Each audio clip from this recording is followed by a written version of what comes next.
My name is Tyler Fornes, and I am one of the co-hosts of the Good, the Bad, and the Hungy AEW podcast here on the Voice of Wrestling Podcasting Network. We take a broad scope approach to the world of All Elite Wrestling and the entire universe of Tony Khan. We talk about the big matches, the big stars, the promos, the storylines, and we also look at it from a big picture perspective. How are things going to change over the course of the next 10 years with AEW still in the picture? How are companies like WWE going to adapt and adjust to AEW? Are they going to be a similar way like they did with WCW in the late 1990s? Will there be a counterpunch? We talk about all of that and more on The Good, the Bad, and the Hungy every week on the Voices of Wrestling Network. This podcast is a member of the Voices of Wrestling Podcasting Network. Visit voicesofwrestling.com to hear the rest of our great podcasts, as well as show reviews, columns, opinions, and updates across the world of wrestling.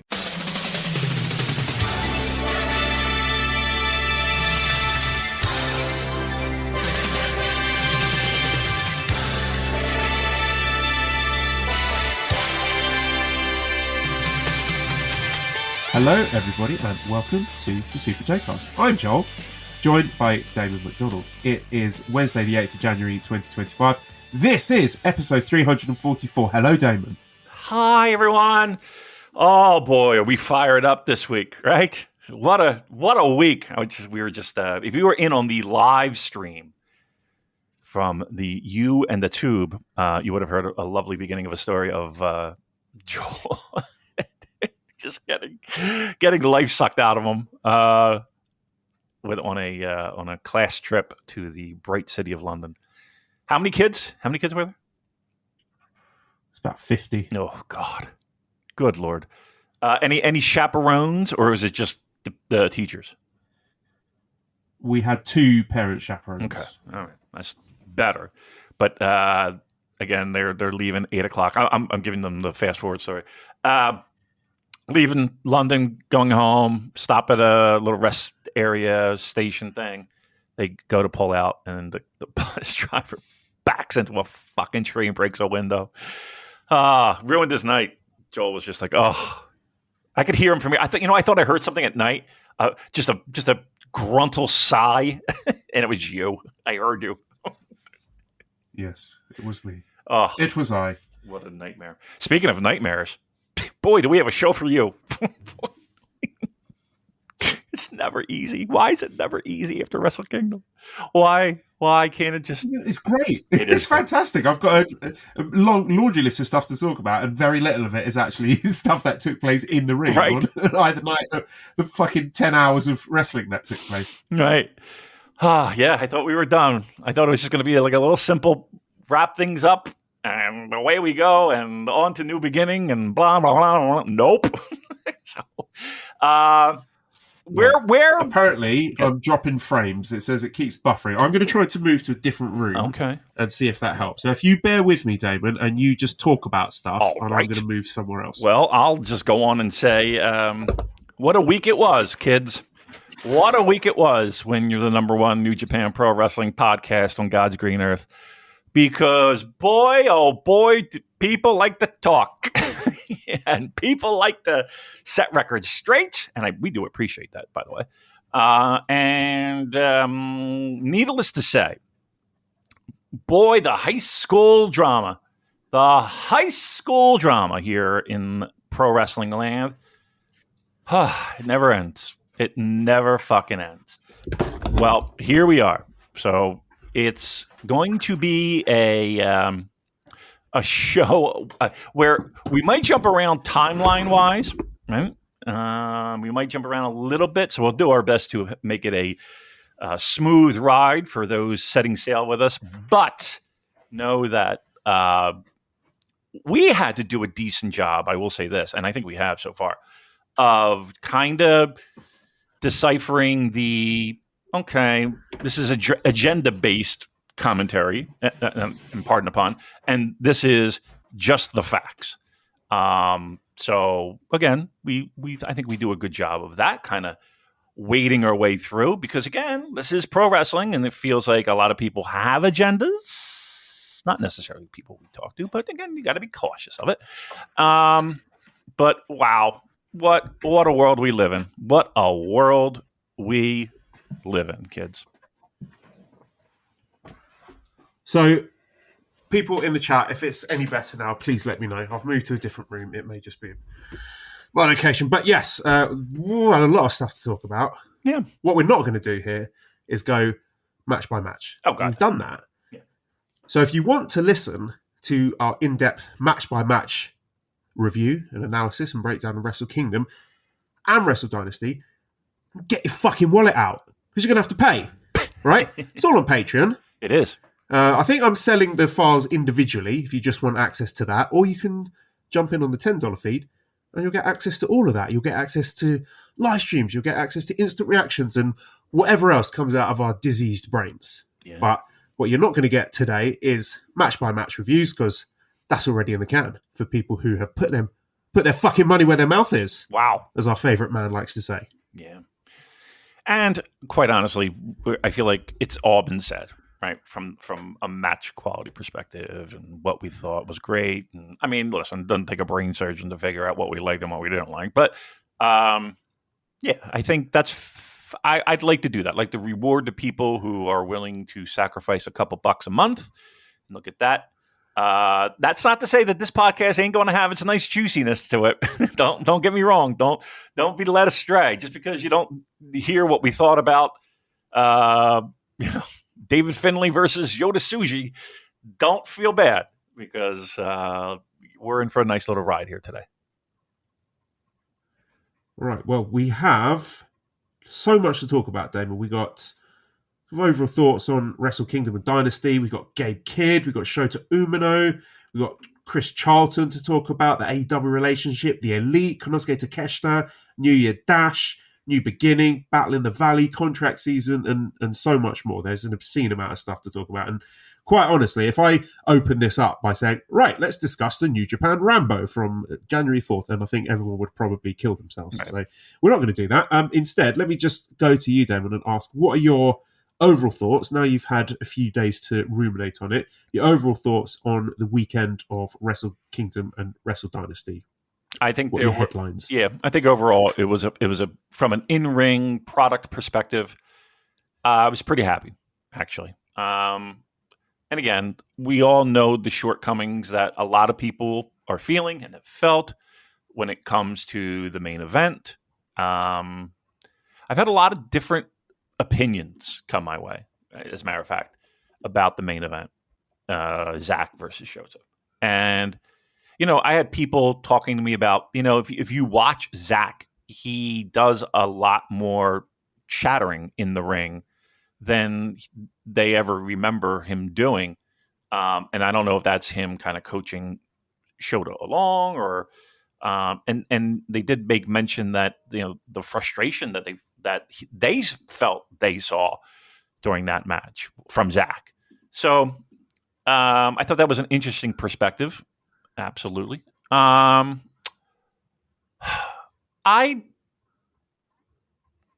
still think he's not ready, right? I don't think there's anything that somebody's going to point to me in that match specifically and say that the dude's ready. He's just not. And that's is what it is. They took a chance. They rolled the dice. They said, this is the guy. They went with it. Okay.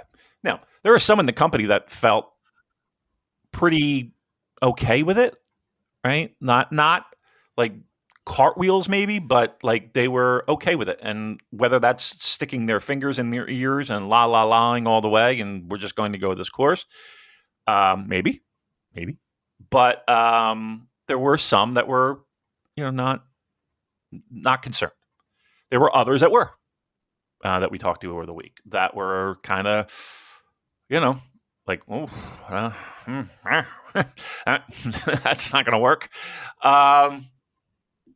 Once again, it's a work in progress, I think. And that's not to say that it's completely dead on him. But I think for right now, I think the general consensus is maybe not here and now for Shota.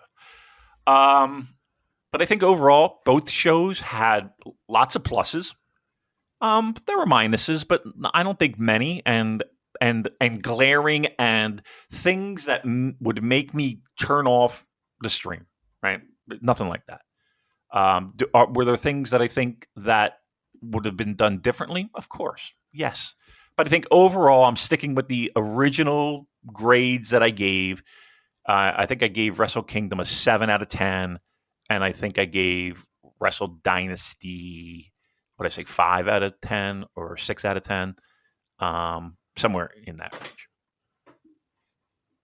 That's really interesting because I've seen a lot of people.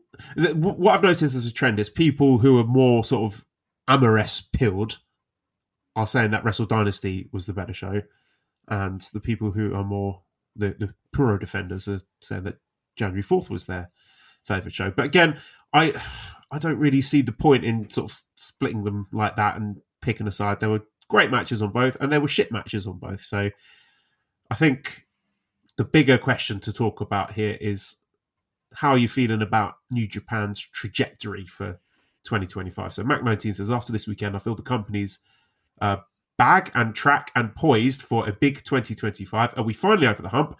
And Troy says, post Wrestle Kingdom, Wrestle Dynasty, New Year Dash, where are you in the spectrum of we are so back and it's so over for New Japan? I think I'm pretty happy with where we're going. I did have people who, kind of popped in on these shows and were somewhat questioning the idea of Hiroki Goto going for a title again and losing. Who said anything about losing? We'll come on to that. Good point. Okay. All right, listen, I hear you. Listen, maybe chance 416 is the charm. That being said, you have to question, have you watched any of his recent stuff? And when I mean recent, you can go back to G1. And of course not. But, it's just the idea of freshness and blah, blah, blah. To me, I'm okay. I'm totally fine with it. I like the secondary titles and what's being lined up there. There's not much that I'm like, ugh, I can't believe they're going to go that route. Not really. Of course, Tana's going to do his retirement tour and do things that might not be spectacular in the sense of dream opponent yet, right? He's going to hit a couple bucket list things that he wants to hit. That's about the only thing where I'm just kind of like, okay, that is what it is. But everything else, tag titles, people were like, oh, they can't put up with the fucking Bucks. I don't necessarily have a problem with it. I know we talked about it last week, and you might not need to listen to our show because we'll probably just touch on points that we talked about before. But we were talking in the sense of, it's the tag titles. I hate to say it, but I don't think they heat them up and they cool them off, and they heat them up and they cool them off. And I can definitely see this being a situation where, the belts go away for a while and you don't really see them, and that's that. Now, that's not to say that New Japan hasn't done everything in its power to make Nicholas and Matthew as welcome and as comfortable as possible. Let's put it that way. To the tune of what appeared to be a nice family get-together at a luxury hotel. So, look, it's... You think they're paying for that themselves, Damon? Look, who knows? Who knows how much they had to contribute to that? But again, from what we understand... Nothing. They contributed nothing. The red carpet has been rolled out for not only Young Bucks, but for Kenny as well. So, I think while people sour on the relationship for a bunch of reasons, I'm sure we'll get into some of them here today. I do like the fact that at the very least, they make a conscious and a strong effort to make sure that they feel appreciated, which I think anyone would appreciate. Now, in the same breath, I'll say, just make sure that you're also taking care of your staff and your employees and the people who have been there a long time, because that's not a good look when some people get preferential treatment and others may not. I'm not saying that happened in this case. I'm saying the optics of it. So, just again, You're referring to Chase Owens being in Tokyo at the time, not even getting booked for the Rambo. Well, correct me if I'm wrong. He wasn't allowed in the building. That's who Kenny Omega was talking about, right? Yeah, that was Kenny's special friend. Right. He's barred entry. Imagine that. I love my headcanon. Chase Owens flying himself out there, being like, right, guys, I'm here. I'm ready to go. I'll pay for my own ticket. Yeah. Mind the Rambo? Sorry, we've got nothing for you. It's totally for the... This is shuffling papers, you know. I don't see it. Yeah. So yeah, there was that. So again, I didn't mind the tag titles because I think maybe that's greasing the wheel. Greasing, is that the word I'm looking for? It's just helping strengthen at least a surface level relationship. So, okay, I'm okay with that. You've just taken out a big shotgun and just like blasted scattergun all over the topics today. So I know. We will revisit each of those in more detail, My dear bad. listeners. So don't worry. But I would like to start with the person who I think should be the biggest story coming out of the weekend and the biggest stock rising from all the wrestlers who participated, and that is Gabe Kidd. By some distance, I think he is the guy who's coming out of this with just looking like the man. He's a made man. He looks like a star. He's on the cover of Shoe Pro magazine. And, you know, bear in mind, this was also a weekend where Zack Sabre Jr., there are a lot of first-time things there. You know, a guy who has won the IWGP Championship and taken it into Wrestle Kingdom and successfully defended it, being the first foreign wrestler to do that for God knows how many years. But the big story is his countryman, Gabe Kidd, who I think was really sort of struck a chord with fans all over the globe, not just Western fans, but the Japanese fans as well, because he really went into that match defending the honor of New Japan Pro Wrestling, and the fans are desperate to cheer him, and he just feels like a powder keg of babyface brilliance ready to explode. Just that moment where he took off the trousers and we saw the line mark on his tights. And if there, another moment sort of sticks in my mind from the match is when he counted the one winged angel into the Manjigatame, and the crowd just lost their minds. Just a really fantastic match, and he's coming out of there with so much star power and looking like the future of New Japan Pro Wrestling, way more than Shota Umino did, like the diametric opposite of that. So Henrique says, with the reaction for Gabe Kidd at the Dome, do you guys think he's set for a push as a top anti-hero style babyface? Yep. While a Steve Austin comparison might not be fair, his performance on Wrestle Dynasty was close to that level of electric. And Burning Hammer says, will Gabe join Hontai this year? So, I mean, we know in the short term, he has been paired up with Tsuji, and he's going to be challenged for the Global Heavyweight Championship, which I think is a neat way of sort of keeping him away from the world title scene for now. But what do you think his year will look like, and what do you think they do with him? Because you can see that the fans love him at this point, and I would be inclined not to mess with that. I think if he goes full babyface and joins Hontai, then you're kind of messing with what has made him popular.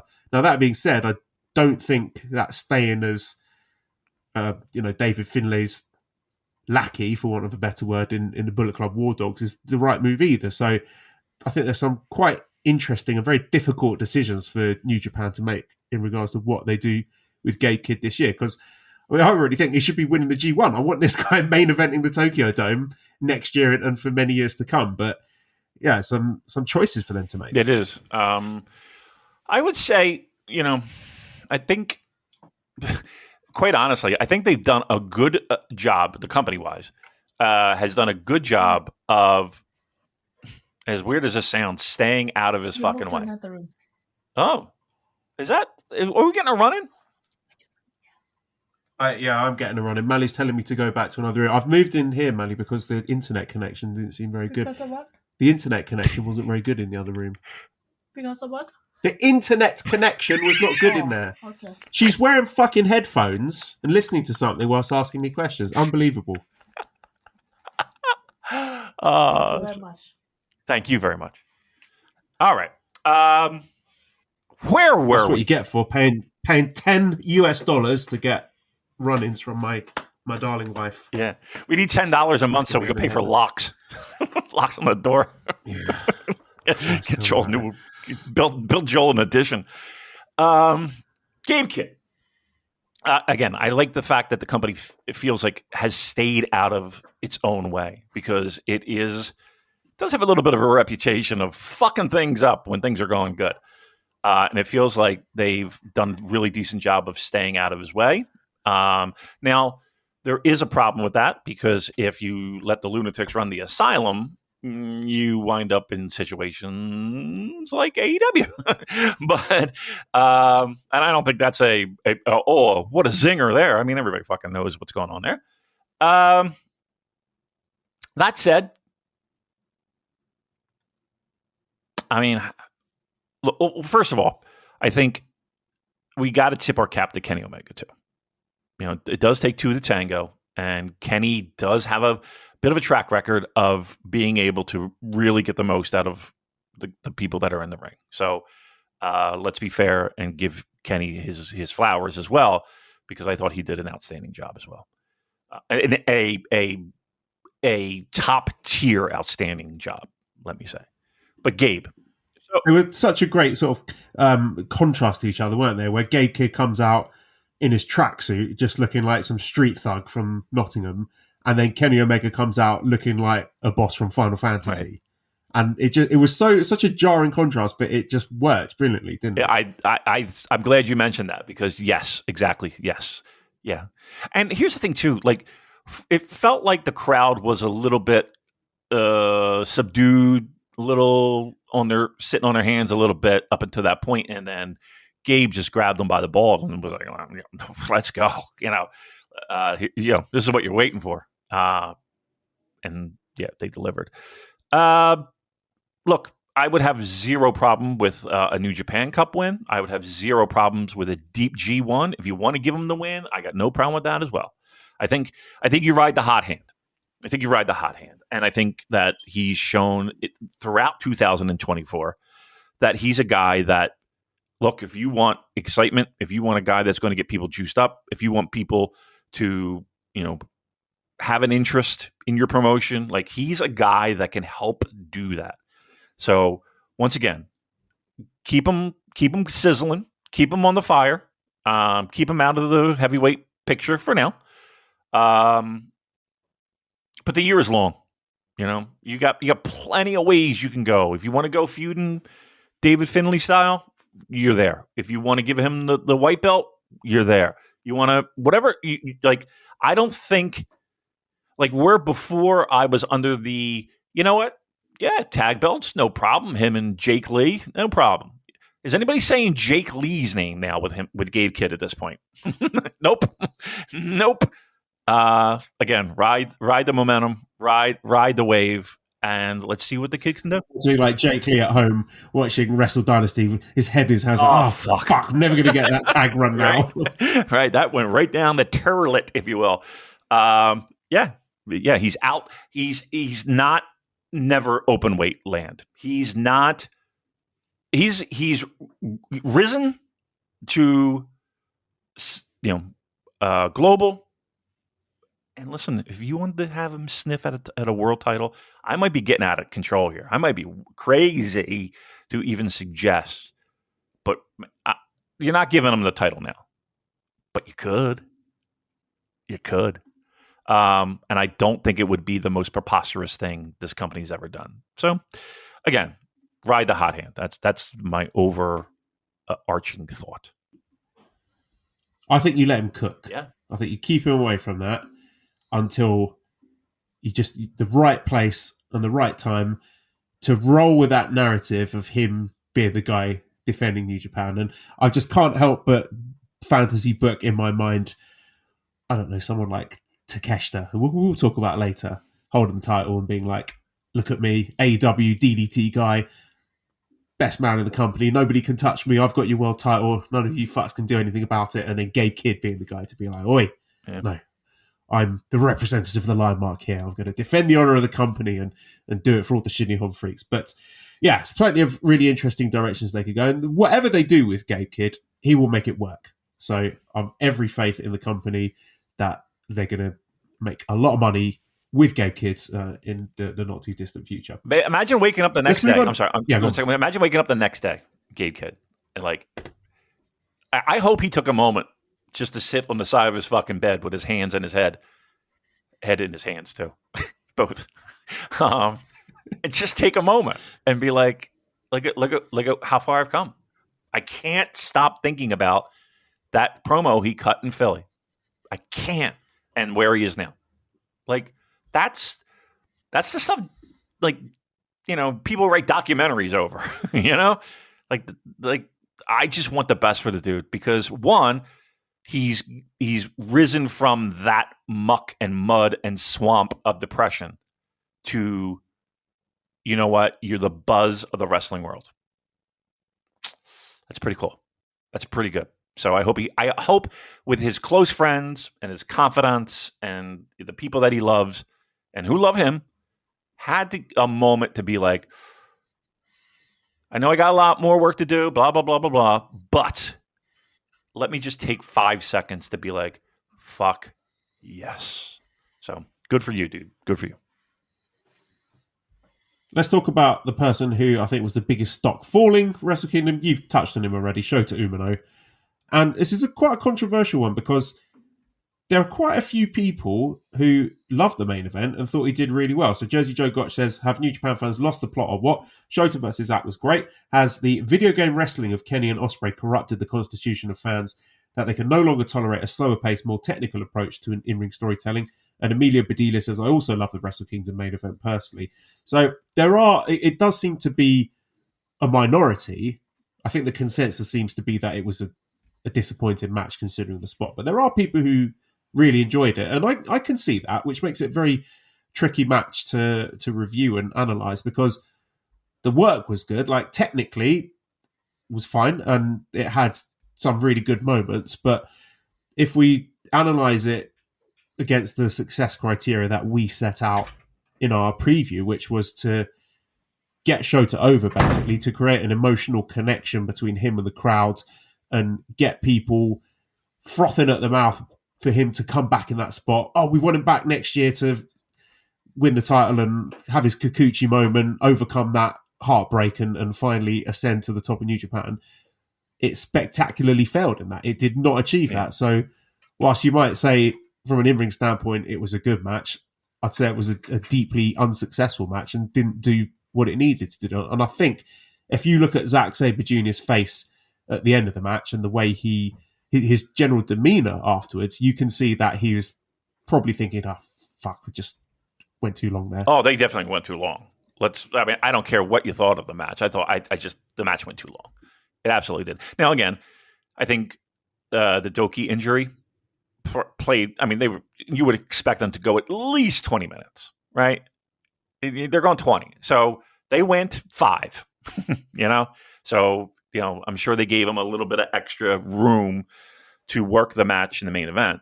Yeah, I mean, on our preview shows, I think a lot of us were under if we were going to have a want list of that match, what you wanted to see was, okay, he might not win that title, but you want him to, people to get on board and people to, you know, pine for get another shot.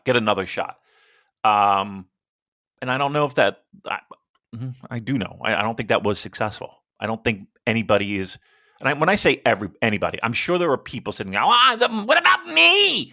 Well, okay, I'm talking in general. I don't think it hit the mark. I don't think it did what it needed to do. But if you liked the match, I think it's awesome that you did. To me, when it comes to Wrestle Kingdom main events, I mean, that's the 5-star restaurant, you know?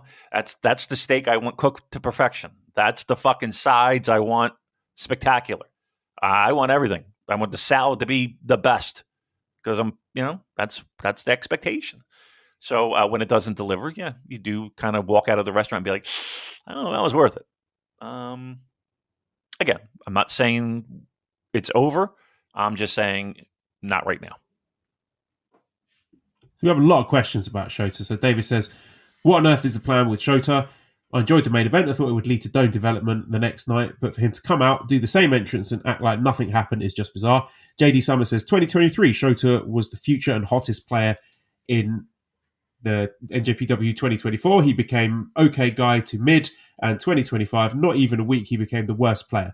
Booed from Japan to world. What change is needed for Shota Umino from being a disaster to, again, the hottest player like Gabe Kidd? Swiper says, is this Joel's burner account? And there's a Reddit post here that says Okan should murder Shota and then devour his organs live on NJPW. Wow.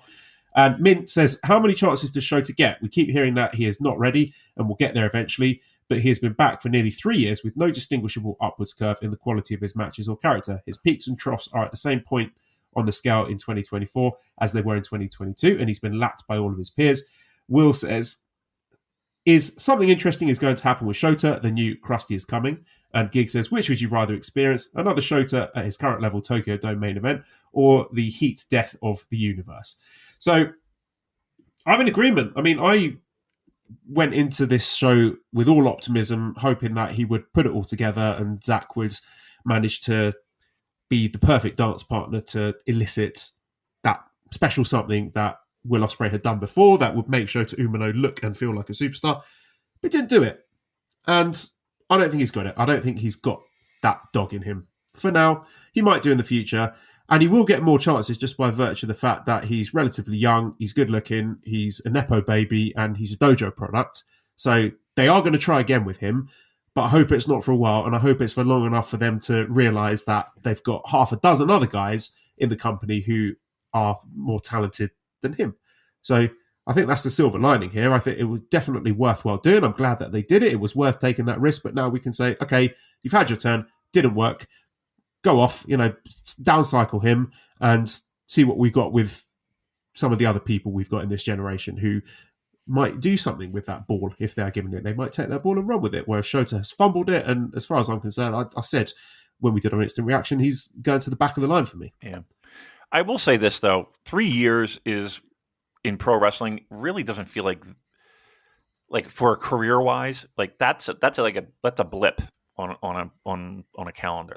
Now, 3 years in like watching a product, booking and all, that's an eternity. I get that. But like for a wrestler's career, it's actually relatively not a long time. And I will say this, and again, please don't take this as I'm comparing Shota to this individual, but back in WCW days, Steve Austin and Brian Pillman were a great tag team, and Steve Austin had a really cool U.S. title run and TV title, if I'm not mistaken.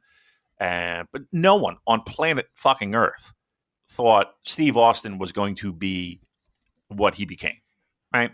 And again, there's plenty of other factors and lots of things and all blah, blah, blah, blah, blah. I guess my point is this, is that right now we don't see it. Maybe 2 years, 3 years. I think the hardest thing for pro wrestlers, it's not the moves, it's not the timing, and that's not the hard part. The hard part is finding that within you that connects with the crowd to get them behind you. That's the hardest fucking thing in pro wrestling. And that's the difference between stars and not stars. And yes, it does help that the company supports you. And yes, it does help that sometimes the company gets out of your way and lets you be creative. And yes, it does help that you have, a multi-million-dollar company behind that. I get it. But the general theme is that I don't think anyone thought that the Steve Austin there would be the Steve Austin that he became. And you could say that for a lot of things, and a lot of people. So I would caution and I would say, give him time. Give him time. Because what we're asking is, in that 3 years, is to be a main event, close the show, bring everybody on their feet, get everybody crying, get everybody laughing, get everyone emotionally involved and connected. And that if everyone can do it, everyone would be a star, and we know that's not the case. So I would caution and say, while I'm going to step back from him and let him work it out. He's not ready yet. I will also say, give him time. Callum says, who should New Japan run with, Kidd or Umino? I mean, Okay. I think that's a no-brainer at this point. And Matt says, who has more main event credibility now, Shota or Sanada? I mean, Sonata's been in this business for a long fucking time. You know, that is what that is, right? And physically, it's only going to go down, but that is what it is. I think you have more upside with Shota, absolutely.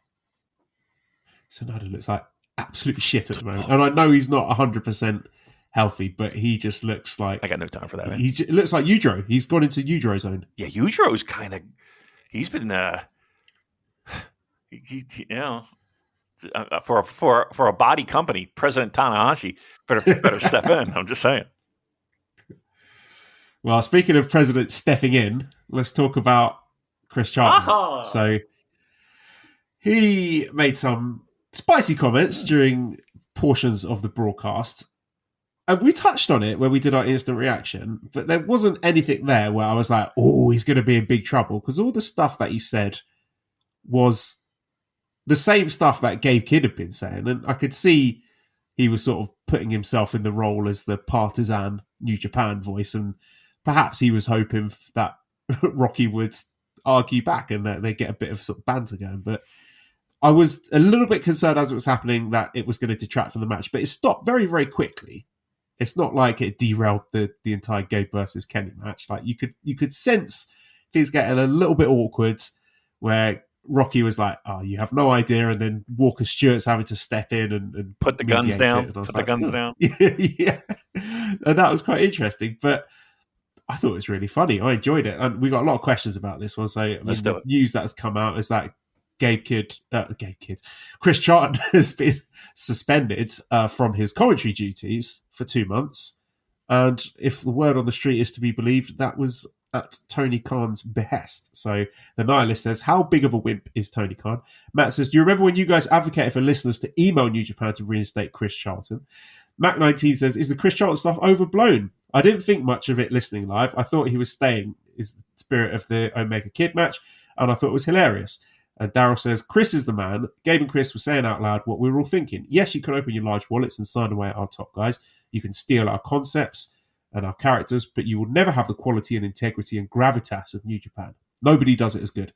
Do you think that MJF versus Adam Cole is a hot angle? CM Punk versus Seth Rollins? Then I question your taste. We all remember how Kenny left the company, the bad words and bad feelings from him. There's a reason Kenny has come back multiple times. Those who know. There's a reason that we all stuck around after clap crowds and mass exoduses. There's a reason we love this company and how they treat this form of entertainment. And there's also a reason why we must defend Chris, especially since he was doing it in kayfabe. If the term money mark offends you, then cry, you babies. The facts are that all the money in the world can't buy you taste. Which brings me to my question. What kind of idiot thought Shota was going to be the guy who the fuck is running this stupid company? Love yours. Great swerve there. I didn't see that one coming.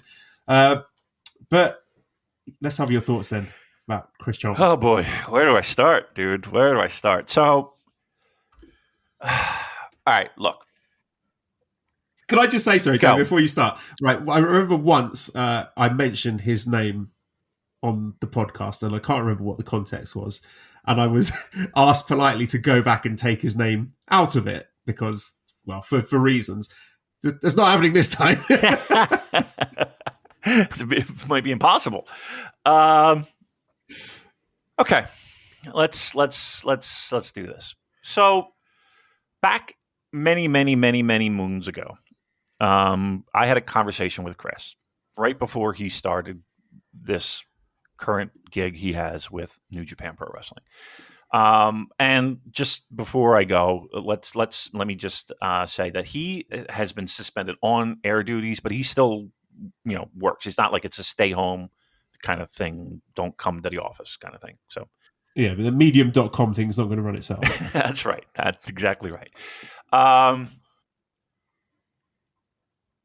had a conversation with him about this position, this role, and he was nervous, and he was for a myriad of reasons, and he just didn't know if it fit with his current situation. And I don't think I'm speaking out of turn here and sharing secrets and conversations and shit like that. And I said, dude, opportunities like this come once in a lifetime, right? And he was an education teacher, something along those lines, if I'm not mistaken. And I said, that you can always go back to that. You can always go back to that. I said, this is the stuff that people, work their entire lives to do. And you're getting an opportunity to be involved in it. So I was always very proud of him. And I don't want this to sound corny, but to me, no matter how deeply entrenched Chris got in with New Japan, I always considered him one of us. And what I mean by one of us is you're fan first. He's doing the gig that, again, I think the vast majority of us, if certain situations were similar, they would jump and knock over an old lady to jump. So that's that. So know that this is a guy that has loved this promotion and has found creative and fun ways to kind of foster that within himself, and then parlay that into great work and being a resource, and then parlaying that into, hey, why don't you come and we think we have a position that would fit perfectly. Awesome. He was working. I don't know how clear I can be. The guy was working. Now, sometimes real life gets interwoven with pro wrestling life. And sometimes things that frustrate you or piss you off or make things not 100% ideal come across in a pro wrestling environment. And you can go back and watch tons of pro wrestling and find examples of how real life scenarios help fuel the momentum of what they act like, what they say, where they go. So he went that route on the broadcast. And I know that there are people that will sit there and say, well, he's not a wrestler. And there's a big difference between Gabe Kidd and an announcer. And I got to be honest with you, I don't understand that logic at all. I really don't. If it's something that is already kind of known, right? In the sense of, I find it hard to believe that he just went off on his own and just decided to just say what he said. And I don't think that a lot of it was that bad, in the sense of it was so over the top that I didn't even take it seriously. Like, it wasn't even a thought that, oh my God, he's a shooting. Like, it wasn't that. I was just so out of control that it was like, well, okay, well, this is obviously setting up something. I think Chris, his heart was in the right place. And I think that if it's a misstep, it's a misstep, right? And the fact that it's gotten as crazy for him as it has is pretty laughable. So here's where we get into the juice of it. And Joel, pop in anytime you want to add. So we have it on good terms, and we have it double sourced, triple sourced.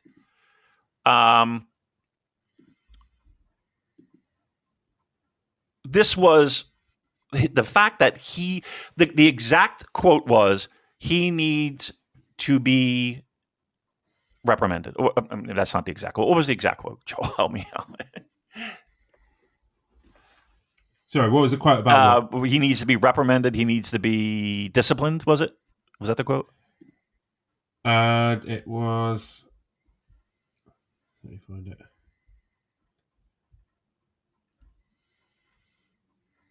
Tony demanded he be punished.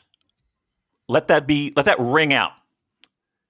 Tony demanded he be punished. You can believe it. You can say, that's foolish, that's bullshit, that's crazy. I'm telling you what we were told by 3 individuals. I don't know what else we can say. I don't know what else we can take it for what it's worth. We're the Super J-Cast, and we're telling you what we were told. So, to me, that you mean to tell me, hey, I know you went a little overboard there, Chris. Let's dial it back a little bit. The fact that it had to be this, and the reason it had to be this is because it came from the top. So now we have a situation. And I find it amazing that we're here. You know, Tony Khan could say very much the same things that we said about Chris. Tony Khan, pro wrestling fan. He's been to many events, the very same events I went to. From ECW Arena to New Japan Pro Wrestling in Long Beach to a lot. He's a fan of pro wrestling. And for that, we share something similar. I think that's where the similarities might end, maybe. Tony has really made a mark for himself, pardon the pun, in pro wrestling by having the financial wherewithal to be competition and be an actual viable option for pro wrestlers in the United States. Congratulations. But add this to the list of just crazy, preposterous, what the fuck is going on things in your what the fuck is going on AEW folder. When we learned that, I couldn't believe that he would just be that and not understand that he's trying to help sell a match and a relationship and what have you. And maybe he let real life frustrations and things that might have been boiling for years kind of seep through and come out there. Maybe that wasn't the time and the place for that. But again, he made a fucking mistake, and I don't think that the king from the high court came down and said he needs to be disciplined. There it is. You touched on it there, a really interesting point about the possibility that there was real life frustration bubbling through, because I've been quite generous on the AEW relationship in recent months, and I think there is value to be extracted there, and I think maybe I've been a bit too kind towards Tony Khan, especially given his recent behaviour. While all this stuff came out, we spoke to a lot of people, and they have told us about their own individual frustrations in working with someone like that, and his, what was the phrase was used, mercurial booking style, and how that's caused a lot of headaches for people. And we've also seen public statements where you can see that starting to bubble over. So Captain Gonzo says, how does a card like Wrestle Dynasty even get booked? Broader question. Kidani said he didn't feel the event conveyed enough spirit of competition between AEW and New Japan. Since AEW in their programming all but barely remembered to mention the show was happening and did little to promote it, how in the future can they make these shows more than matches thrown on paper? So even in Kidani's comments, you could sense frustration there with the build up to this show and how they could benefit from a bit more joined up thinking. And I've said for months and months and months leading up to this that I don't think anything is malicious on Tony Khan's part. I just think it's a sloppy shop and he's been pulled in a million different directions. And I accept it's an extremely challenging role for him, but that makes him not a particularly, not someone you can make long-term fruitful plans with, because things change at the drop of a hat. And whilst I've seen a lot of people throw flowers at him this weekend, saying that New Japan fans should all get down on their knees and worship him for generously giving all this wonderful talent to New Japan to use over the weekend, like he's fucking Father Christmas or something. And let's talk about some of those guys who went. Okay, go ahead. Yeah. Yeah, that is not necessarily the case, particularly those bigger names that we've touched on, the Elite, Kenny Omega, the Young Bucks. They have, if reports are to be believed, in their EVP contracts, the prerogative to be able to work for New Japan when they want. And again, we heard that Tony Khan didn't actually want them working at Wrestle Kingdom. He didn't want the Young Bucks to be wrestling in New Japan in the middle of their AEW hiatus, and didn't want Kenny Omega's first match back to be in New Japan. So this is not the benevolent, generous Tony Khan giving lovely treats to New Japan fans, and we have to go, yummy, lap up his creamy milk. Thank you, Tony. There is autonomy there for a lot of these guys to do what they want to do, and they wanted to come and work New Japan, and Tony didn't want them to work New Japan. So whilst he has given some good stuff to New Japan, and a lot of those wrestlers who did appear and Wrestle Dynasty made valuable contributions, people like, I don't know, Ricochet, Brody King, stuff like that was good. People who went over there, wrestled good matches and put over New Japan guys, that's not to be sniffed. I don't want to throw the baby out with the bathwater, because there is, he does do some good stuff in New Japan, but I think we need to be careful with this narrative of what a wonderfully generous business partner that he is, because by all accounts, all the people we talk to, he's a pain in the ass to work with. Yeah. I mean, to a person, it's pretty amazing. And I know I can see it coming from a mile away that this, well, you do it, New Japan, you just flying the flag for them, and it's really not. Like, it's just it. It is what it is. It is. I've been saying nice things about him for months. Yes. For months, I've been defending this guy, but I cannot argue with people at all levels of the company expressing frustration with him publicly and privately. You cannot ignore that. No, you cannot. So, yeah, I mean, look, I don't. My memory fails me, but I don't know if we even brought up like situations where New Japan had no fucking clue things were happening, and Tony's kind of moving puzzle pieces and pawns. Like, the example I'll give you is that, what was the situation with that title, the strong title, and they were going to merge it to, that turned into their Intercontinental. Yeah, they're making a triple crown, exactly. triple crown champion. Yeah. Guess who didn't know a fucking thing about that? Lots of people in New Japan. They didn't know. They had no idea. They found out when we did. Let's put it that way. By tuning in. Like, to me, that's just, how does that happen? How does that happen? But again, and that was how many years ago? It's unbelievable. So again, the public things. And again, people love to take sides. And people love to just, this is the team I'm with, and I'm just going to blindly follow. Great. It's from Cody to Punk to, I mean, just, it's not this land of milk and honey. It's a weird thing. And the relationship, while there are plenty of positives and plenty of positives that can come of this, you got to understand that the frustration of where we are. Look, again, if we're just covering one fucking topic, I know we're getting a little broad here. The Chris situation, should he have gotten a talking to? Yes, if, and apparently it is the case, he went a little too far. He went too far.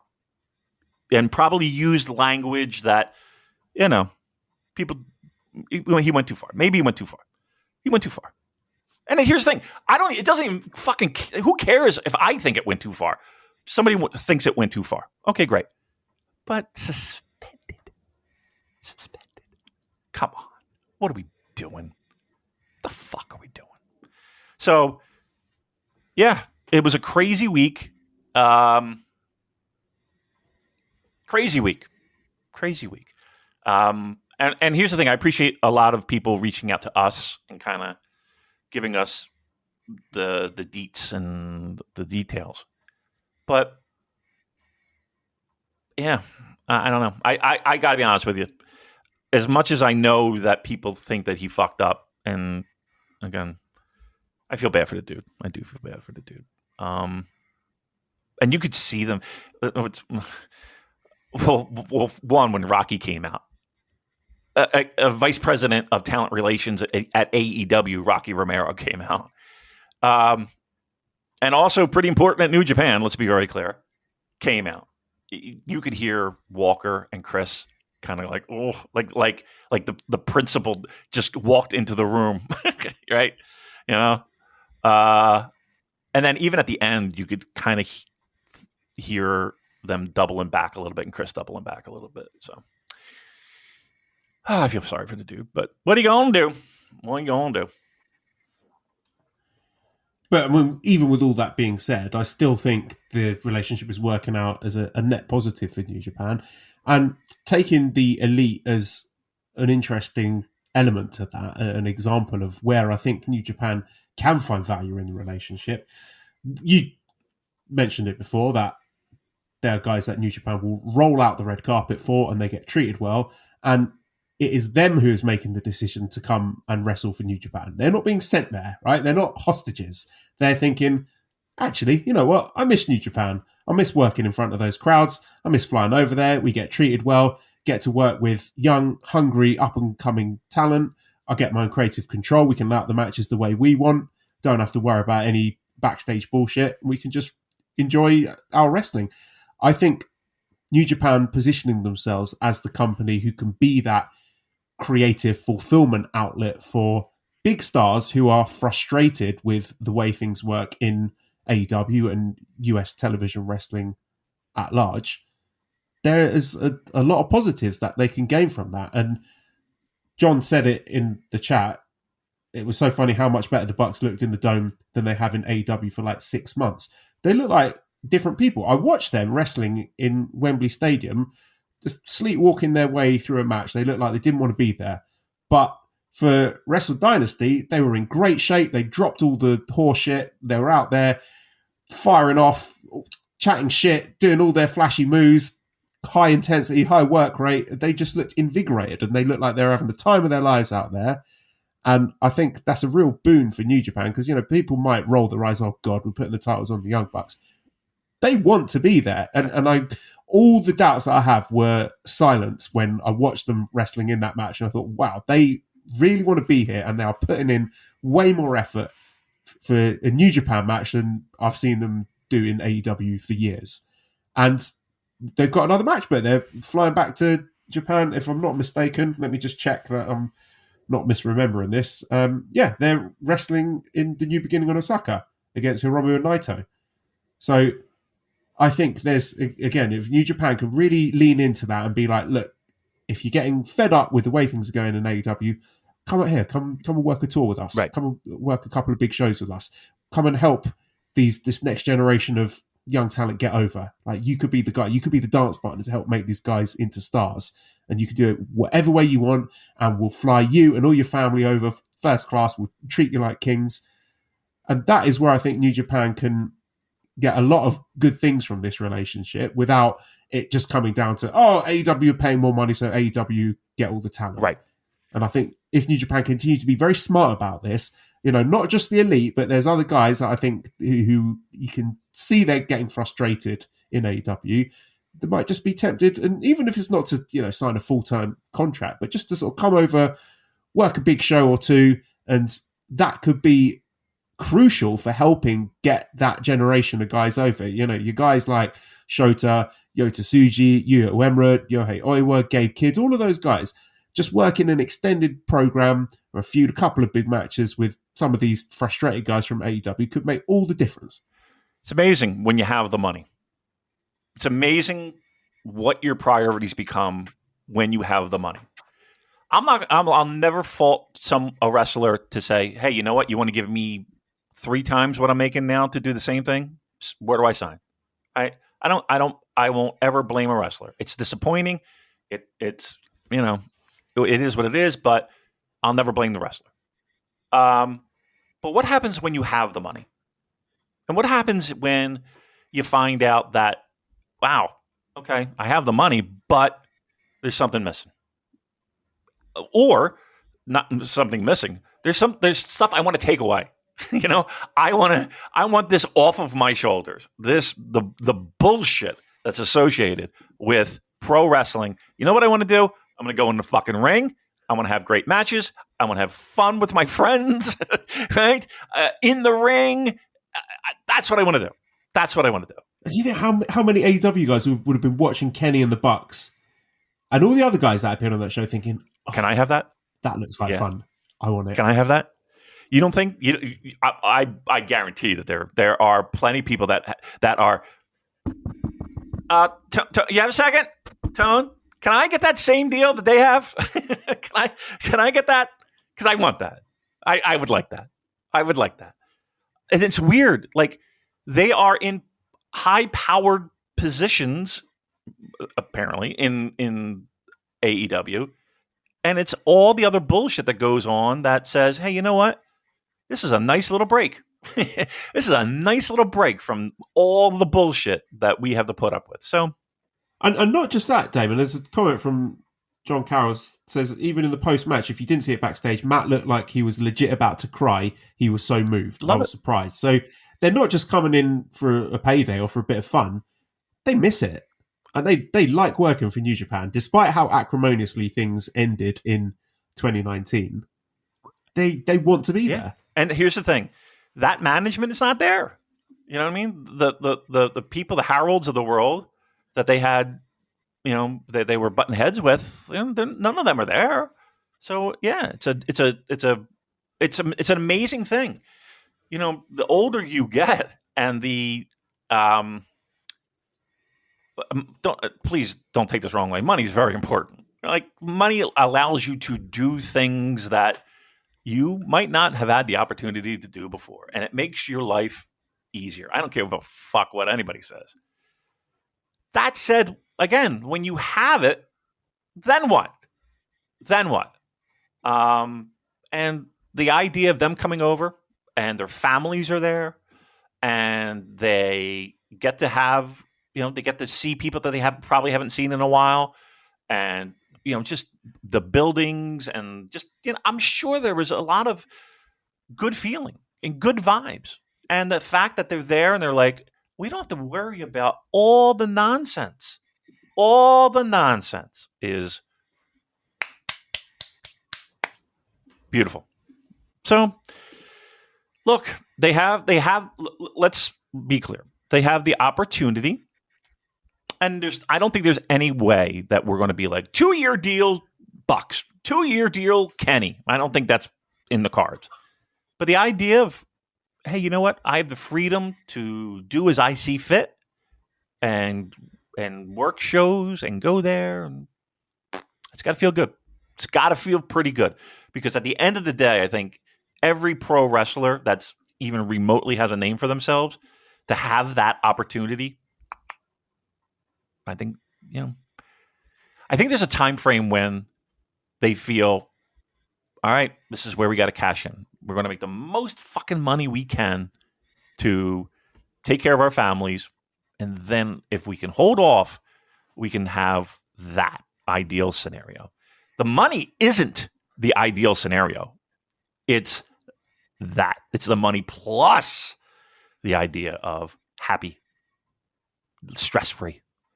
That kind of, there's normal pro wrestling stresses, of course, but you know what I'm saying. But, and again, you go through that company's history, boy, oh boy. And again, it's not just the Young Bucks. You know what I mean?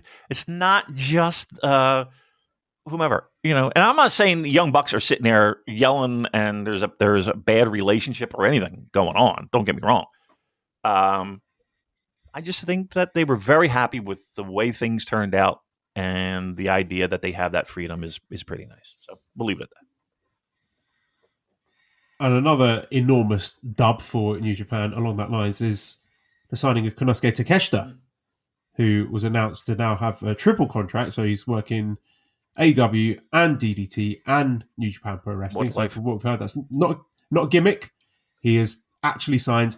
Now, we don't know exactly how many dates that is, but I can't help but feel that this is the continued soft jump of Takeshita to New Japan Pro Wrestling, because obviously, as we said many, many times, New Japan can't compete with the money that AEW offer, but you said it. I mean, it's been said by, I think it was Kidani who said it, more, in so many words. If Takeshita wants it, that run as the ace of New Japan is there. It is there on a silver platter for him. He can step into that role and basically be the next Okada. Yeah. And I think, I've said before on this podcast, that solves so many issues for New Japan, where you can plug in a guy like him to be the top guy until all your other guys are ready, and also work with those guys to help them get ready. I mean, you think of the number of people he's worked with, New Japan guys he's worked with, where he's given them their best match. Just off the top of my head, Yu Uemura, fantastic. That match they had in the G1, incredible. Yeah. And El Phantasmo, the match at Korakuen Hall, fantastic. So if this is what I think it is, this is so exciting for New Japan Pro Wrestling to get one of the very best wrestlers in the world, the guy who has that aura, that star presence, and who can turn it on and deliver those match of the year quality. And he's still relatively young, isn't he? I mean, how old is he? What is he? I'm going to look it up now. Like early 30s at the most, right? He is 406. 29. 29. He's not even 30. God damn it. 29. Come on. So he's got time on his side. Like, think of all the exciting things that New Japan could do with him. So, yeah, talk to me about Konosuke Takeshita. Like, what are your expectations with this deal that he signed? First, we talk about the Bucks. What a deal this guy signs, right? You know who? When I saw that, again, I'm thrilled. New Japan, no doubt. I mean, that's what we all wanted. That's what we were pining for. And the more that we see him, and the more that he's involved, and yes, all the points that you had mentioned, but also DDT. Oh my God! Imagine the party in that office, right? Because he could have easily walked away and been like, "Well, you know what? I'm not really going to have time. Sorry, you know." But the fact that, and even if it's one day a year, the fact that in the language in that agreement, they're mentioned all the time. So again, when he does make that appearance and he can ride the coattails a little bit of the eyeballs that are on a New Japan product as opposed to a DDT product, DDT's got to be pretty happy with that too, right? I think that's a win all the way around. That is a win all the way around. Would I have loved to have just locked him down and said, "Okay, you're all mine. This is my toy. You can't play." Of course, if we're being selfish. But honestly, I love it. And as weird as it sounds, I'd like to see more people doing that. I'd like to see more of that. I think because once again, as a wise man once said, a high tide raises all ships. So I think that's a good thing. I'm a huge fan of that. And I mean, they've already trusted him with titles and positioning him to be a focal point in the promo. Yeah, great shit, man. Well, how long do you wait until you belt him up, put the big boy belt on him? I mean, okay, let's throw it out there. Let's if we're being fantasy booking jerk-offs, how does that sexy G1 final or New Japan Cup final sound with him and Gabe Kidd? Come on! Let's go. That's what I'm talking about. Beautiful. Right, let's move on to talk about New Year Dash. Louis says, I was a bit underwhelmed with New Year's Dash. Should we be worried yet, or is it too soon to tell? I don't think it's anything to be worried about, but it was just a nothing show. Like, I watched it. I don't know if you watched it, Dave, but I'm looking through the results here. Really, very little of interest happened. It was just road to the new beginning, basically. Well, the one thing that made me chuckle was the special exhibition match, the 5-minute draw between Oleg Bolton and Josh Barnett, and Josh made sure that when the time limit expired, he was like just about to lock on a rear naked choke. Like he was in a dominant position when the time limit expired. Right. Like, I love Josh Barnett. He takes himself so seriously, and that is good. Like more people should be like that in pro wrestling. So that was extremely funny. But the rest of the card was just setting up stuff in New Beginning. We'll talk about New Beginning in a minute, but I mean, New Year Dash, that was just a skippable show for me, unfortunately. Yeah, and I think the idea of this being this wacky, off the cuff kind of surprises galore kind of show is kind of faded away a bit. I mean, we really haven't had that crazy, Kenny becoming leader of the Bucks, or I think the last. I'm trying to think of the one I went to, and it was like, I think the big thing was Jericho. That was the Jay White thing, wasn't it? That was one of them. That was one of them. That was when you and I were there, when we were sitting together. It was when we saw he ended the night standing dominantly, and I said to you, he's winning the title. Yep, you did. That is absolutely correct. And then there was one other time, it was like Juice beat Goto, and that was like a big thing in a tag situation. And I remember the Jericho thing, where I think, did he attack Naito that night? Something like that. Yeah, I think so. And him almost getting in a fight with some American fan. Oh, you Americans, you can't behave. I do remember that. So yeah. But I did see some wacky theories that Tony Khan pulled all the AEW wrestlers from working New Year Dash, but that was I asked around about that, but people said no, they were already on the plane anyway. It wasn't, they were never scheduled to appear at Dash. Right. Yeah, it was. I mean, again, I think the idea of that show being this crazy kind of fire pro wrestling, random shit, fun, angle filled. I think it's, at least in recent times, it's kind of like, do I want to stay up 3 consecutive nights? I don't know. I don't think I'm going to pass on that one. And that's what I did. I passed.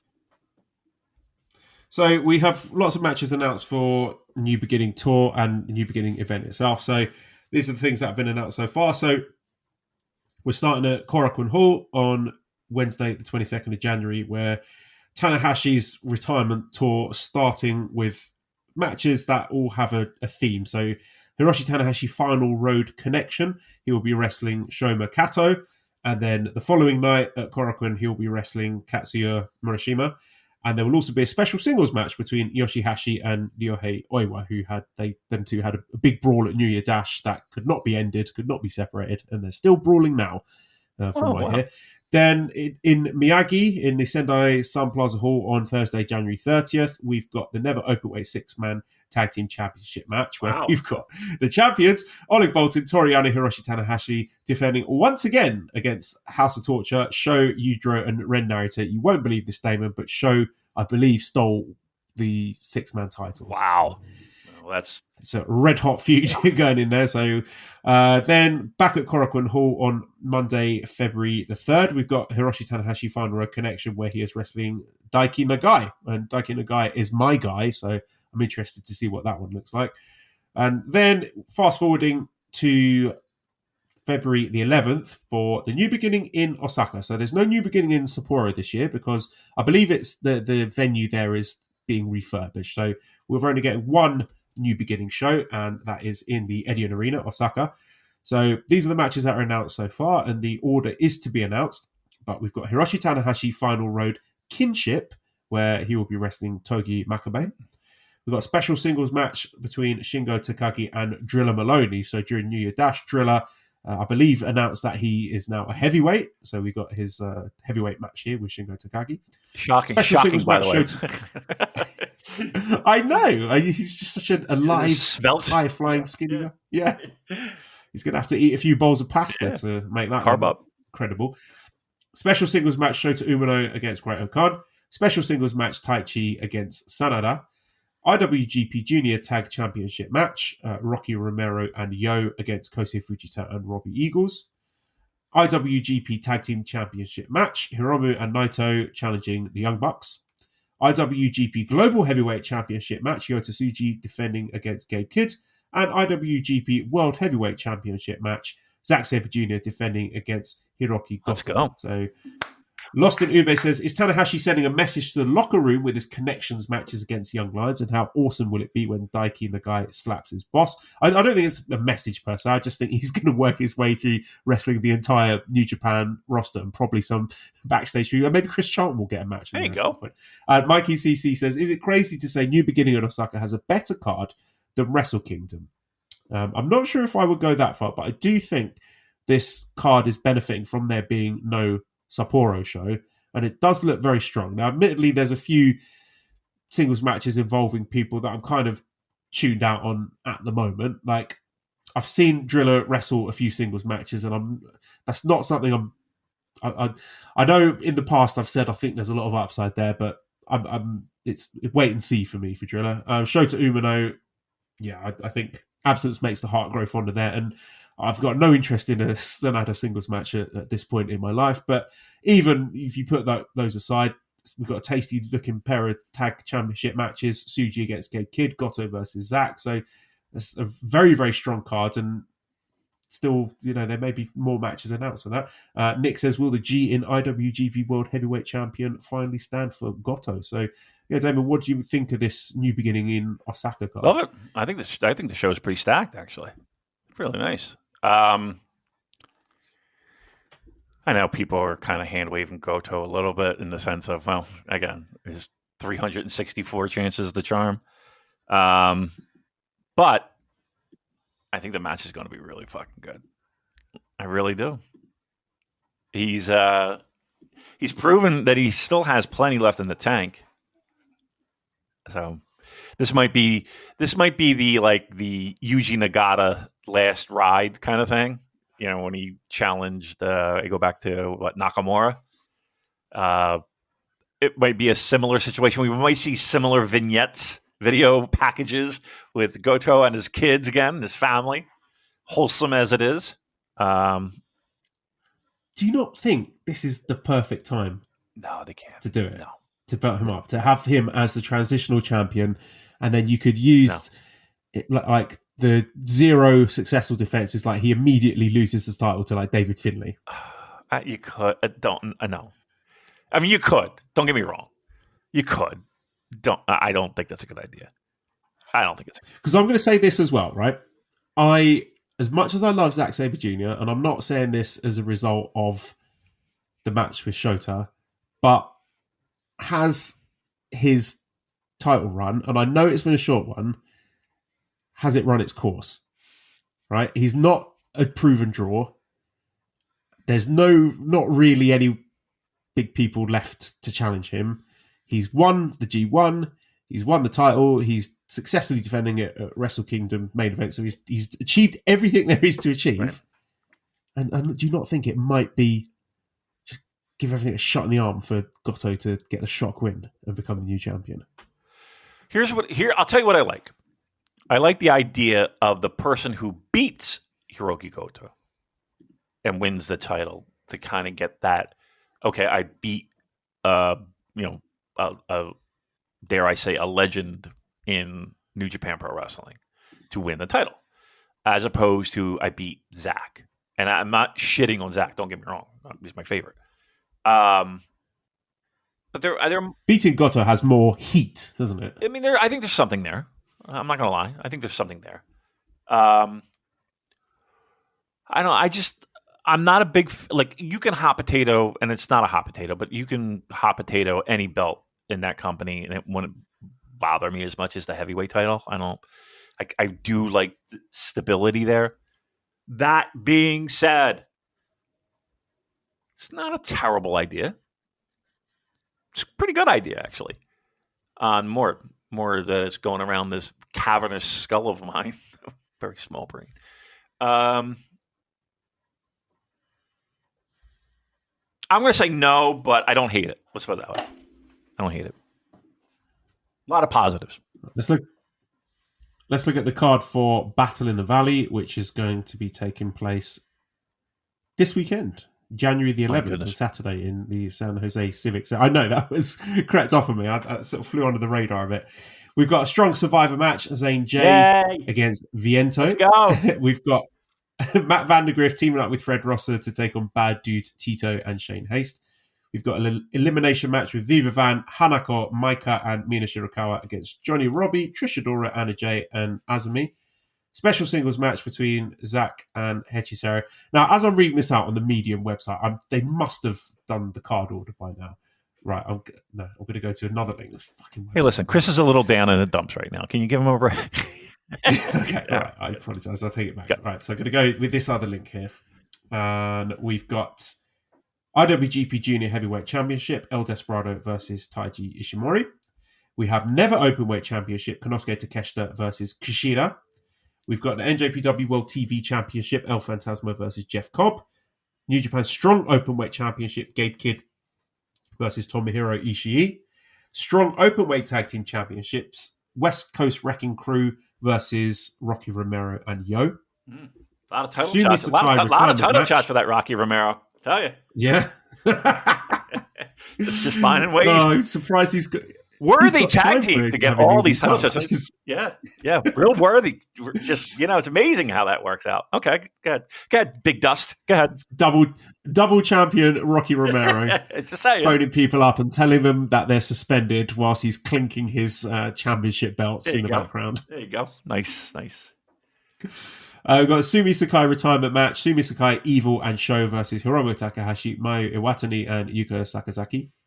And yeah, the other matches that I said, Zack Sabre versus Hechisero, which it says special singles match. No title? No title? It seems not. Oh, wait a minute. Rocky Romero and Yo can get a fucking title match. What's going on here? Something doesn't seem right. Preposterous. Oh, if I could just, pretty good card though. If I could just be an EP, EVP. Yeah, it's not bad. It's all right. It's pretty good. It seemed like you were rattling off. How many matches are on this show? 200. Yes, that's a lot of matches. This is going to be a 4-hour show again. Oh, I don't think my body can handle it. Thank God it's Is it a Friday too? What day is it? Saturday. Okay. Gotcha. Okay. Just kind of planning out my weekend. All right. That's not a bad show. Not a bad show. Are you predicting any title changes there? I mean... I'll read the match. You tell me if you think there'll be a title change. We can do that. Yes. West Coast Wrecking Crew against Rocky Romero and Yes, absolutely. Come on. Let's go. Let's go, EVP. Get that gold. Gabe Kidd against Ishii. No. Gabe Kidd against ELP Ishii versus Jeff Cobb. What title's that? Excuse me, sir. Gabe Kidd is the proud holder of the Strong Openweight Championship. I think he just forgot to bring it during his match against Kenny Omega. Oh, my God. Oh, Lord, that prestigious Strong title. Where he's walking out, doing his big entrance. The crowd are cheering him. He pulls down his trousers, reveals the line mark on his shorts. Then he's like, oh, fuck, I forgot the fucking Strong Openweight Championship. Yeah. He's running backstage, running up the ramp, bringing his belt out. That was one of those things where it's in his hotel room in Tokyo Dome Hotel, and he's like, oh, I forgot my title. And he kind of looks back on the bed, and he's like, fuck that. I'm going. That happened during the, I think it was the 2018 G1, and I think Kenny was in a G1 match. I forget who it is against, but like just before the match, the camera zoomed in on him as he's like, bouncing up and down in the corner, and he looks straight at the camera. He goes, so he was the US champion at that time, and he looks straight at the camera and goes, I forgot the belt. Jesus Christ, I'm going to be in big trouble. Pro wrestling, I gotta love it. I'll give you a solid. I don't give a shit. And I'll give you a solid. No, I don't think there will be a title change. All right, ELP and Jeff Cobb, the TV title. I'm saying no. I think Jeff Cobb. I don't know if this is just one of those contract season things that he does every year, but I think there's a non-zero chance that he leaves. Oh yeah. Where is it going to go? Watch him. the pointy picture with good old Uncle Paul, pointing at each other. Yeah. I honestly, I think that might be on the cards. You think? Yeah. Okay.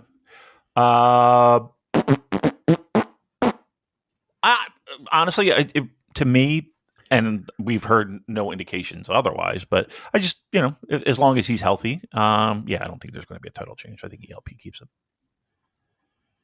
Takeshita and Kushida, the never openweight championship. Imagine that, signing Konosuke Takeshita, and then he gets pinned, tapped out by junior heavyweight Kushida, who actually, he submitted Kenta, didn't he? Which he sure did. A lot of people think is Kenta's goodbye match. He's off to work pro wrestling now, but cannot see Kushida becoming never openweight champion. I would say there is a 0.01% chance.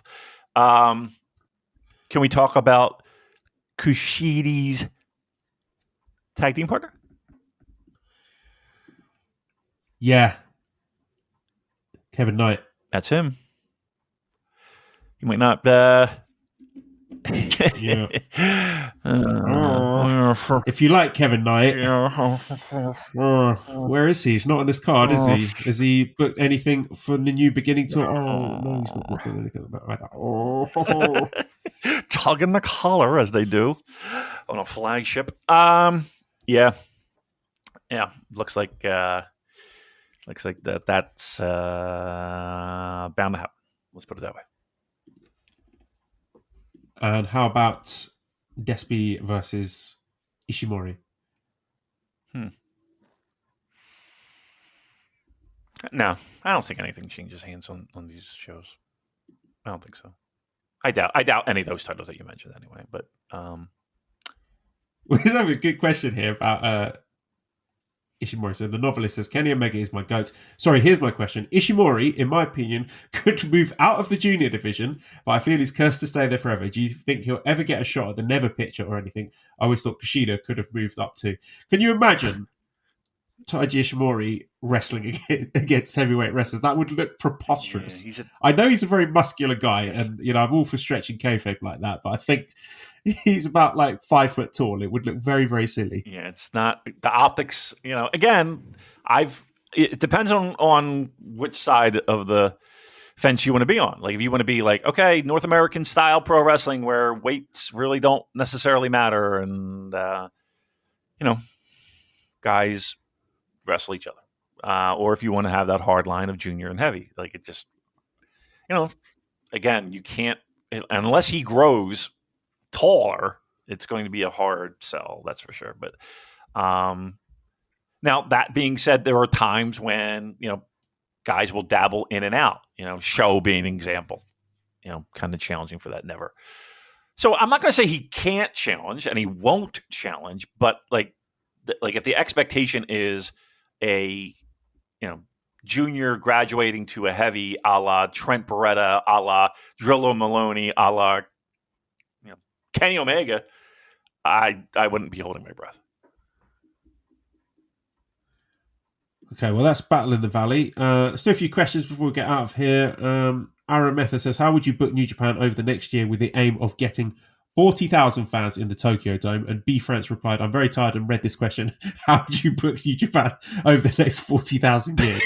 So you can answer that if you want, Damon, or the first one. Because I think, who was it that said that? Was it Tanahashi or someone said that they were aiming, it might have been Kidani, that they want to have 40,000 in the Tokyo Dome for the Tanahashi retirement. So they might. What can New Japan realistically do to get that? Or get as close to it as possible? I think the Tanahashi thing is going to be a bigger draw than people even think. I think that alone will sell tickets, right? First and foremost. If you're going to have a stacked undercard, you would think that on Hiroshi Tanahashi's last pro wrestling night in ring, you would assume, and I don't want to because I don't want to disappoint or what have you, you would assume they're going to bring in some big guns and some names from the past, from the current, from maybe the future. Who knows? But you would think that they would have, it would be an event worthy of his final night. So, if I'm New Japan, I'm already sending out those feelers of, okay, hey, you available 2026 January? Because I think, one, it'll be special, number one. to, I don't know, man. I think they got a good shot. What do you have any idea what the Muda retirement did? It did it pretty well, didn't it? They had a good number there, didn't they? Was it like let me look at. Was it like 30 something? I could have sworn. Maybe I'm wrong.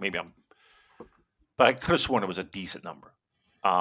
Yeah, 30,000. Okay. So we'll just need 10 more, huh? Okay. I think that's a destination Wrestle Kingdom. I think there are a lot of people that are like, okay, as much as I love Chushin Liger, and again, the minute it was announced, I was like, well, that's a no fucking brainer. I will be there. I think there's a lot of people that you could say the same thing when it comes to Hiroshi Tanahashi. You know, when it comes to New Japan Pro Wrestling, a lot of people are like, okay, that's my guy. That's my guy. So I wouldn't be surprised if people are already starting to save some pennies, you know, putting it away for the idea of going. So I think it'll be a highly traveled Wrestle Kingdom. And I will say this, they have a shot. They absolutely have a shot. Daryl says, I think David Finlay had 2 very good matches this past weekend. Where do we see him going this year? What will the War Dogs look like? I love their faction, truthfully, and I think that if they keep them small, 5 or so members, they can be useful for a while yet, except Sanada. I hate to say this. I think if there's anyone I'm worried about, the next poaching, I worry about David Finlay. I think he's going to come out and attack the winner of the main event in Osaka. Okay. I mean, I'm with you. I'm with you. He's the one guy that I worry about, and not to say that there's any pastrami being fucking hung here, but like he's one guy that I think like there might be a problem later down the road. So we'll see. I know there was wasn't there a time where it was like, well, his dad was kind of pulling strings to see if he can get in NXT or some shit. Yeah, I think his stock. I just don't think he's not got the look for WWE. It's the promise, man. And I don't think he's got the work rate or the casual fan I think he does. acceptance for AEW. Look, WWE is a creation vehicle. You know, they'll find something to. I mean, and it might work and it might not. Don't get me wrong; they've had plenty of misses.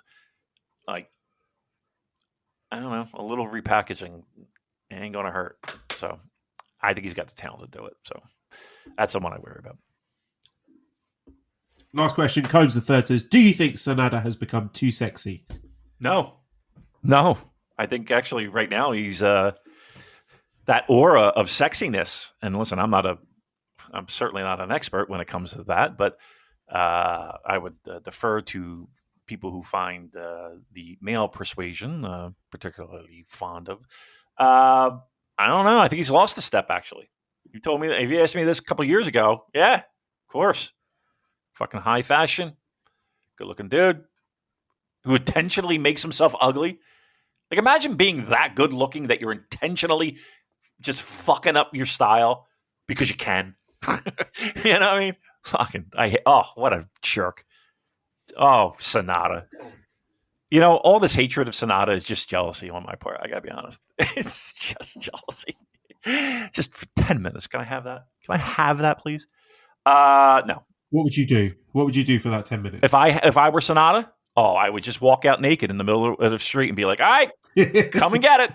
Point with a finger pointing to your ear. Yep. Come and get it. Soup's on. I'd have one of those little triangles, you know, dinner's ready. Yep. That'd be me. Fucking everybody in the middle of the street. All right. That's preposterous. All right. Just like this show. Look, if you're listening to this and you're not on the Patreon yet, if you're on the $5 tier and part of the deli, you would have known about so many of these stories before anyone else. You would have known about the Chris Charlton thing before anyone else. You would have known about Tony Khan being the person that punished him before anyone else. You would have known about Takeshita before Dave. Yep. Oh, yes. Thank you very much. And by the way, can I also mention Dave is a little off. While the buck may stop with Kadani didn't fire off that. Yeah, I'm just saying. just saying. So, okay, we'll leave it at that. But yes, before Dave, before anybody else. That's it. And I think this weekend alone, the value was, I mean, I'm undercharging. You are. Like, we should be. Yes, that's what I'm trying to get at. Raise the rates. Jesus Christ. No, in all seriousness, we do appreciate those that have. But look, if this little podcast is any indication, it's worth it. $10. Hey, listen, I'm not saying February is going to be chock full of all the goodies, but January, I think we could take the rest of the month off, to be quite frank. Yes. And you got your money's worth. All right? How you like that? Well, $10 tier, you get all the extra bonus audio content. You get to listen to this podcast being streamed live. You can join in the chat. And you also get access to the Wrestle Kingdom instant reaction show we did, the Wrestle Dynasty instant reaction show we did, and any other instant reaction shows that we may choose to do in the future, and any bonus audio that I do, because I've got a long list of interesting guests that I'm hoping to talk to about New Japan and a range of topics. Tony Schiavone? Coming up in the future. Tony Schiavone, yeah, and his grooming habit. Why he doesn't use deodorant. So get your money out and sign up to the Patreon and fuck off.